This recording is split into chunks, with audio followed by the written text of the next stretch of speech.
Hi everyone. Today I'm going to show you a game that you can play with your dice that you made yesterday.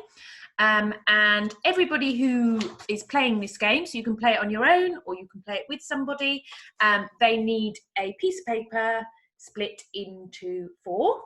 And you also need some Lego bricks or some objects from home or some counters or something that you can count with as well for our game. Okay, so what I've done is I've taken some photos as I was playing the game because it's a bit hard to show you otherwise. Here we go.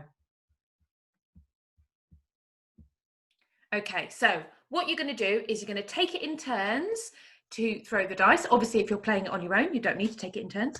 And whatever number you throw, you need to count that number of objects onto your grid of four. So my first number was 4. So I counted 4 objects or 4 Lego bricks into my grid. And then you let the other person have a go if you're playing it with somebody, or if you're just playing it on your own, you throw the dice again. Okay, so this time I threw a number 1 and I put 1 object in one of my squares. And then I threw the dice again, got a number 6. So I counted 6 bricks into one of my squares.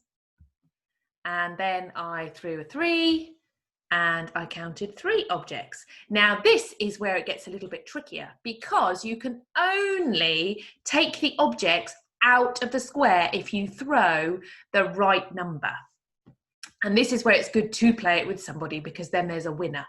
So you throw the dice again and you take it in turns, and if you throw one of the numbers that you've got, then you can take the objects out. So I threw a number 2. I didn't have 2 objects in any of my boxes, so I couldn't take any out. So they're still all there. Then I threw a number 6, good, because I've got 6 bricks in one of my squares, so I took them out. And you keep rolling the dice until you've got rid of all your objects, and the winner, if you're playing with somebody, is the first person whose grid is empty. Obviously, if you're playing it on your own, you win when you've got rid of all your objects. But remember, you can only take them out of the square if you throw the right number on your dice. Okay, so that's our game for today, and I hope you really enjoy playing it. See you tomorrow.